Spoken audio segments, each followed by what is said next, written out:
नमस्कार मित्रों, desire point channel के इस नए वीडियो लेक्चर में मैं हूं अमित दुबे और हम कक्षा 10 की NCERT मैथ की प्रश्नावली 4.4 का अध्ययन कर रहे हैं, जहां पे आज हमें तीसरे प्रश्न से अध्ययन करना है। तो ध्यान से समझिएगा, बहुत ज़्यादा आसान प्रश्न है। देखिए क्या कहता है कि क्या एक ऐसी आम की बगिया बनाना संभव है जिसकी लंबाई चौड़ाई से दोगुनी हो और उसका क्षेत्रफल 800 मीटर स्क्वायर हो। यदि है तो उसकी लंबाई और चौड़ाई ज्ञात कीजिए।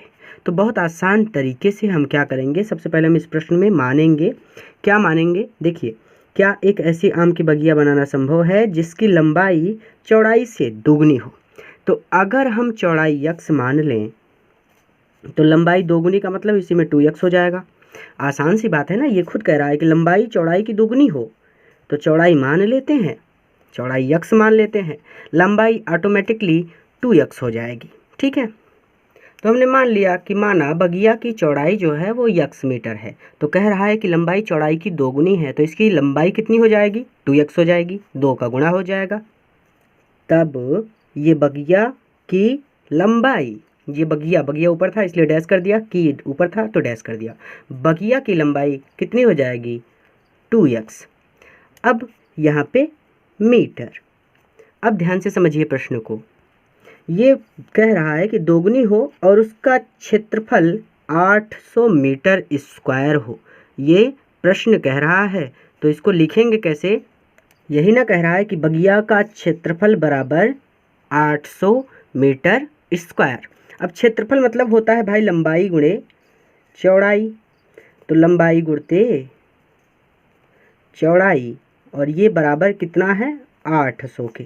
अब इसकी लंबाई कितनी है? लंबाई है 2x, तो ये हो गया 2x इंटू चौड़ाई कितनी है? चौड़ाई है x, तो x हो गया बराबर 800। ये 2x में x का गुणा करेंगे तो ये x स्क्वायर बराबर 800। यहाँ पे x स्क्वायर को फ्री करेंगे तो x, ये 2 उधर जाएगा, ये 800/2 होगा, ये आएगा 400। एक्स स्क्वायर बराबर 400। अब 400 को क्या लिख सकते हैं उस बात को समझिएगा। हम 400 यानी x को ऐसे फ्री करेंगे तो ये इधर आएगा, √400 हो जाएगा। 400 को हम लिख सकते हैं 20 गुणते 20, 2 दूनी 4 और 0 0 यानी 400, 2 2 के 4 होता है, इस बात को आप जानते हैं। तो x बराबर जो हमें मिलेगा वो मिलेगा, इसे फिर से लिख देता हूँ, 20 गुणते 20। अब 20 का जोड़ा बन गया तो एक 20 बाहर आ जाएगा, x बराबर हमें मिलेगा 20 मीटर। तो अब आपको x का मान मिल गया है। ये x क्या माना था? चौड़ाई को, अर्थात बगिया की चौड़ाई जो x है, x का मान कितना आया है? 20 मीटर, अर्थात बगिया की चौड़ाई 20 मीटर है। यही जो x माना है इसी x का मान आएगा और उसी मान को हमें यहाँ पे लिख देना है, बस और कुछ नहीं करना होता। तो हमने x लिखा था और हमें x का मान मिला है 20, अर्थात चौड़ाई जो है वो 20 मीटर है। अब यहाँ पे लिख देंगे ये चीज़ की, अर्थात बगिया की चौड़ाई 20 मीटर है। तो लंबाई कितनी हो जाएगी? लंबाई 2x, यानी लंबाई दोगुनी है, तो हम लिखेंगे भाई लंबाई बराबर 2x है, x का मान आया है 20, तो ये 2 × 20 ये आएगा 40 मीटर। इस तरह से बगिया की चौड़ाई 20 मीटर और लंबाई 40 मीटर है। अगला प्रश्न देखते हैं।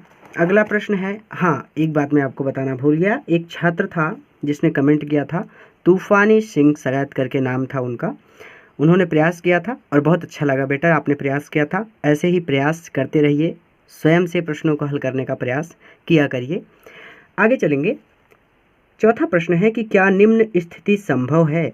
अब स्थिति कह रहे हैं कि यदि है तो उनकी वर्तमान आयु ज्ञात कीजिए। यदि है तो ज्ञात करना है, नहीं तो नहीं ज्ञात करना है। कहते हैं कि 2 मित्रों की आयु का योग 20 वर्ष है। ध्यान से समझिएगा, 2 मित्र हैं और उनकी आयु का योग 20 वर्ष है। अब उनकी आयु कुछ भी हो सकती है, हो सकता है एक मित्र की आयु 5 वर्ष हो और दूसरे मित्र की आयु 15 वर्ष हो। जोड़ने पर 20 ही आना चाहिए यार, 5 और 15 को जोड़ेंगे तो 20 ही मिलेगा। हो सकता है एक की आयु 10 वर्ष हो और दूसरे की आयु भी 10 वर्ष हो सकता है एक की आयु 8 वर्ष हो और दूसरे की आयु 12 वर्ष हो। जोड़ने पर 20 आना चाहिए, इससे मतलब नहीं कि कितनी है। 2 मित्रों की आयु का योग मतलब जोड़ना 20 वर्ष है।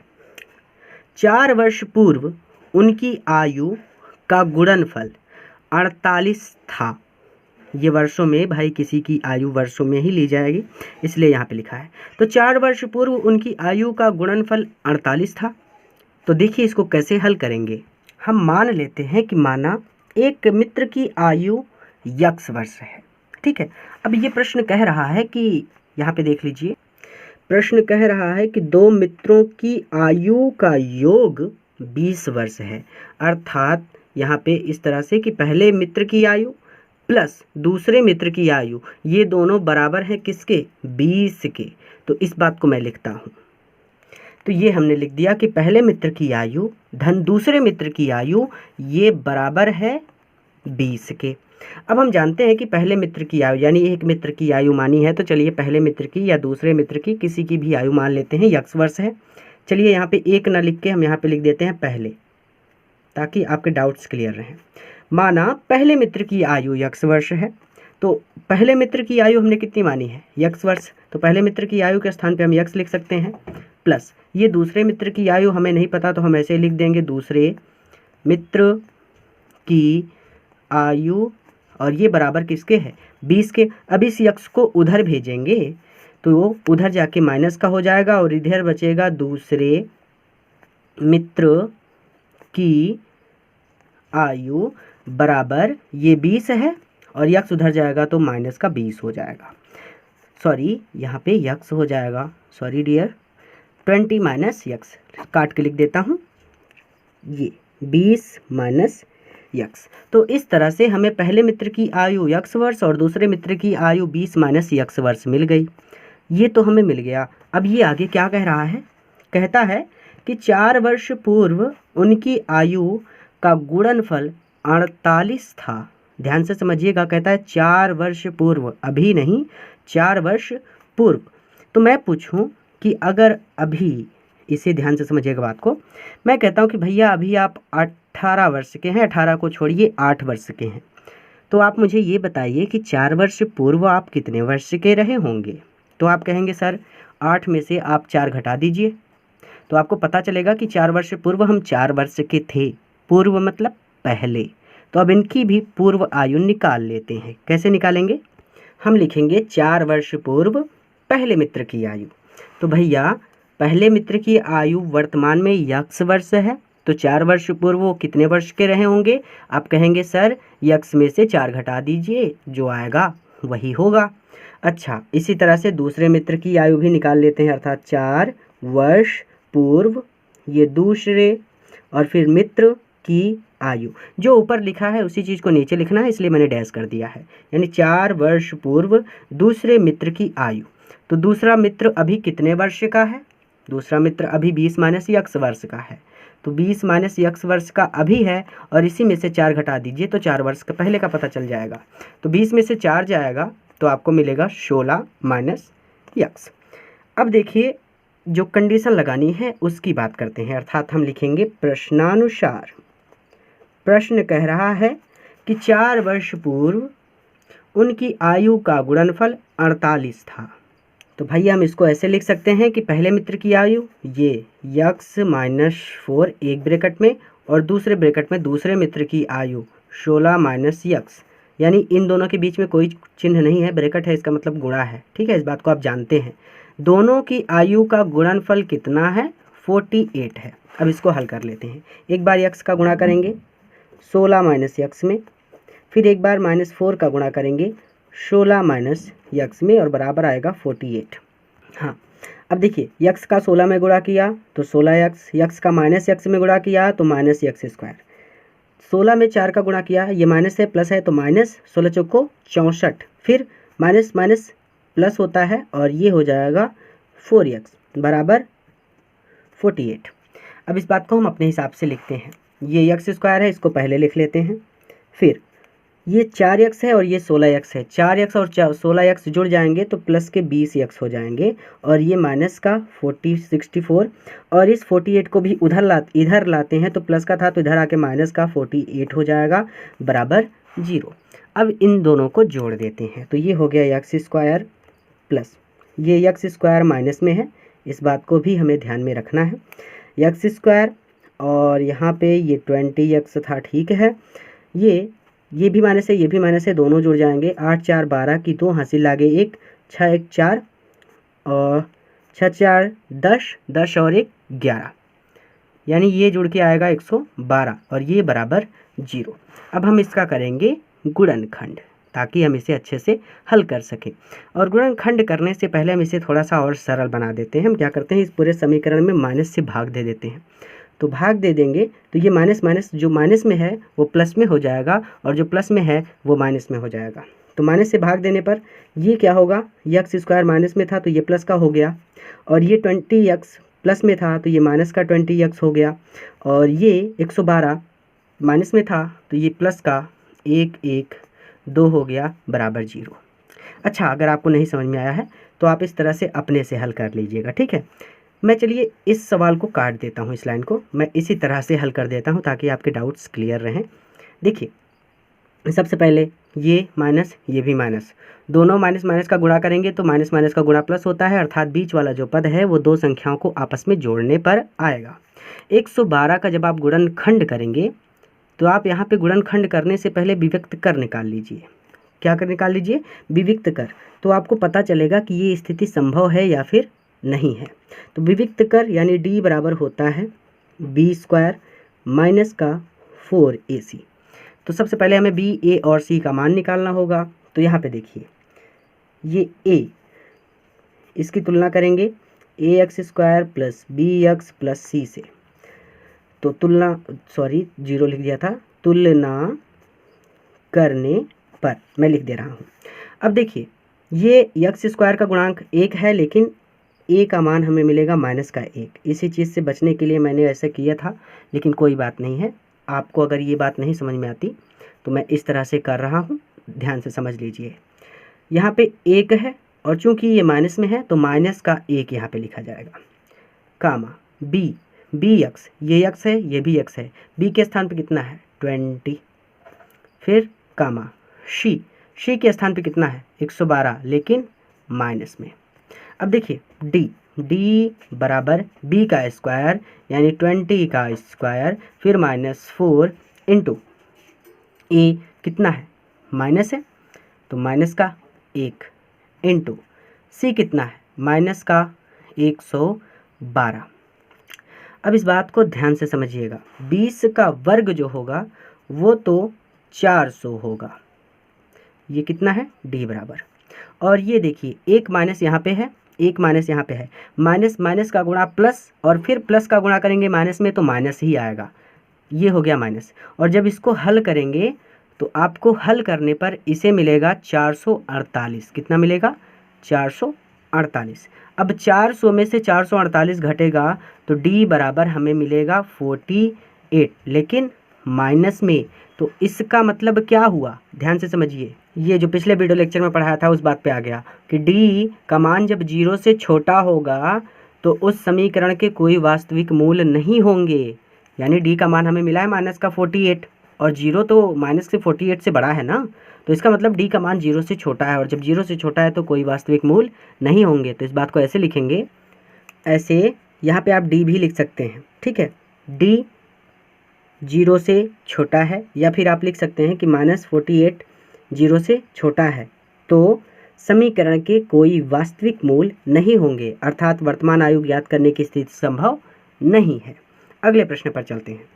अगला प्रश्न कहता है कि क्या परिमाप 80 मीटर तथा क्षेत्रफल 400 मीटर स्क्वायर के एक पार्क को बनाना संभव है। अब यदि है यानी हमें डी निकाल करके देखना पड़ेगा कि वो क्या आ रहा है, और उसके बाद ही हम बात करेंगे कि इसके मूल वास्तविक हैं या फिर नहीं हैं। वो बातें डी निकालने पर पता चलेंगी। इसलिए ये कहता है कि यदि है तो उसकी लंबाई और चौड़ाई ज्ञात कीजिए। क्या परिमाप 80 मीटर तथा क्षेत्रफल 400 मीटर स्क्वायर के एक पार्क को बनाना संभव है। ध्यान से इस प्रश्न पर आगे चलने से पहले एक बात ध्यान से समझ लीजिए, जो कि इसमें समझने में हो सकता है आपको प्रॉब्लम हो रही हो, आप उस बात को ना पकड़ पा रहे हो। तो मैं आपको बता दूं कि यहाँ पे पार्क की लंबाई और चौड़ाई ज्ञात करने के लिए कह रहा है।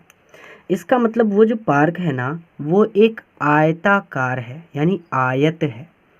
आयत में जो लंबाई मान लीजिए ये यक्स है तो इसकी ये लंबाई यक्स हो गई, और ये जो चौड़ाई है ये कुछ और होगी। बात को समझिएगा ध्यान से कि आयत की लंबाई और चौड़ाई अलग अलग होती है। अगर ये लंबाई x है तो चौड़ाई हो सकता है 2x हो, सेम नहीं होती है। ठीक है, इसका मतलब ये है कि वो पार्क जो है वो एक आयत है, इसीलिए उसने हमसे लंबाई और चौड़ाई ज्ञात करने के लिए कहा है। ठीक है, तो चलते हैं प्रश्न पर। तो हम इस बात को लिख सकते हैं कि चूंकि पार्क आयताकार होगा क्योंकि लंबाई और चौड़ाई ज्ञात करना है, तो हम यहाँ पे मान लेते हैं कि पार्क की जो लंबाई है वो x मीटर है। तो हमने लिखा है कि माना पार्क की लंबाई x मीटर, और यहाँ पे ये दे रहे हैं कि पार्क का परिमाप, ये पार्क का परिमाप कितना है 80 मीटर। तो आयत का जो परिमाप का सूत्र होता है वो होता है 2 गुणे लंबाई धन चौड़ाई। तो हम इसे इस तरह से लिखेंगे कि पार्क का परिमाप बराबर है 80 मीटर के, और हम जानते हैं कि आयत का परिमाप का जो सूत्र होता है वो 2 गुणित लंबाई धन चौड़ाई होता है, और ये बराबर है किसके 80 मीटर के। अब यहाँ पे लंबाई हमने कितनी मानी है x, तो भाई हम ये 2 और लंबाई के स्थान पे हम रख देंगे x और प्लस कर देंगे चौड़ाई बराबर 80 मीटर। ध्यान से समझिएगा कैसे निकाल रहा हूँ। अब इस 2 का इस x प्लस चौड़ाई में गुणा है, तो इस 2 को उधर भेजेंगे तो भाग हो जाएगा, इधर बचेगा x प्लस चौड़ाई बराबर 80/2 और 40 आ जाएगा ना। अब देखिए x प्लस चौड़ाई बराबर हमें मिला है 40। अब इस x को उधर भेजेंगे तो हमें चौड़ाई मिलेगी 40 माइनस x। इस तरह से हमने लंबाई x और चौड़ाई 40 माइनस x मीटर जरूर लगा दिया करिए। ठीक है, मात्रक जरूर लिख दिया करिए। ज्ञात कर लिया। अब देखिए क्या कह रहा है, पार्क का क्षेत्रफल कितना है 400 मीटर स्क्वायर। इसका मतलब क्षेत्रफल का जो सूत्र होता है वो होता है लंबाई गुणित चौड़ाई। ठीक है, तो इसको लिखते हैं। तो इस बात को पहले ही लिख दिया कि पार्क का क्षेत्रफल बराबर 400 मीटर स्क्वायर, हमने गलती से 800 लिख दिया था। अब पार्क का क्षेत्रफल यानी आयत है, और आयत का क्षेत्रफल का हम सूत्र जानते हैं कि वो होता है लंबाई गुणित चौड़ाई, और इसके बराबर कितना है 400।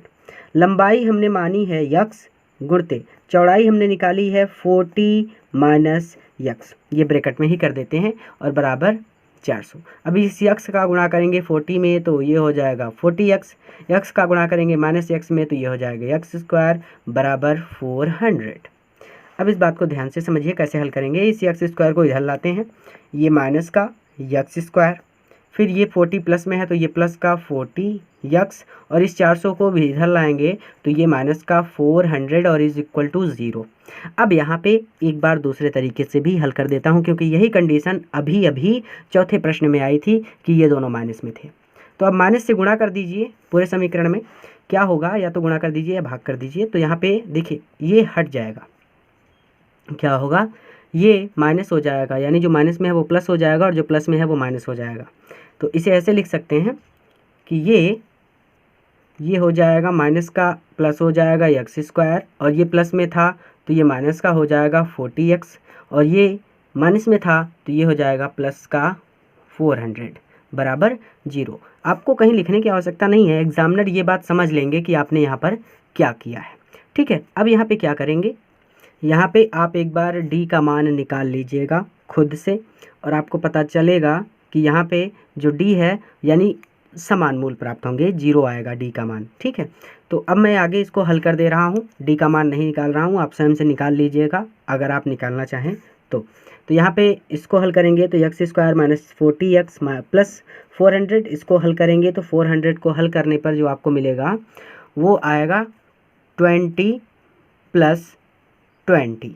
ठीक है, 20 को जोड़ेंगे तो 40 होगा, 20 का 20 से गुणा करेंगे तो 400 होएगा। तो ये हो जाएगा x स्क्वायर माइनस ब्रैकेट में 20 प्लस 20 और ये x और प्लस का 400 बराबर 0। ये मैंने डायरेक्ट लिख दिया है, आप चाहें तो कैलकुलेशन खुद से कर सकते हैं। ये हो गया x स्क्वायर माइनस 20x, ये भी माइनस का 20x प्लस 400 बराबर 0। ये यक्स स्क्वायर माइनस 20 यक्स एक ब्रैकेट में, और यहाँ पे माइनस पहले ले लेंगे तो 20 यक्स प्लस में हो जाएगा और ये माइनस में हो जाएगा बराबर 0। यहाँ पे यक्स कामन है तो यक्स माइनस 20 बचेगा, यहाँ पे 20 कामन है तो यहाँ पे बचेगा यक्स माइनस 20 बराबर 0। समान मूल आने हैं, एक बार यक्स माइनस 20 एक ब्रैकेट में और दूसरी बार भी यक्स माइनस 20 एक ब्रैकेट में, ये वाला एक्स माइनस 20 और ये वाला एक्स माइनस 20। अब एक बार यक्स माइनस 20 के बराबर 0 करेंगे तो यक्स बराबर मिलेगा 20, और फिर ये दूसरा वाला भी वही है, यक्स माइनस 20 बराबर 0 करेंगे तो यक्स बराबर हमें मिलेगा 20। अर्थात पार्क की जो लंबाई है वो 20 मीटर है। लंबाई को ही तो यक्स माना था, तो पार्क की लंबाई जो है वो 20 मीटर है। यहाँ पे ऊपर ये पार्क की लंबाई यक्स का मान 20 आया है, अर्थात पार्क की लंबाई 20 मीटर है, और पार्क की जो चौड़ाई है वो 40 माइनस यक्स है, यानी 40 में से यक्स को घटाना है तो 40 माइनस यक्स का मान है 20, तो बराबर करके आएगा 20।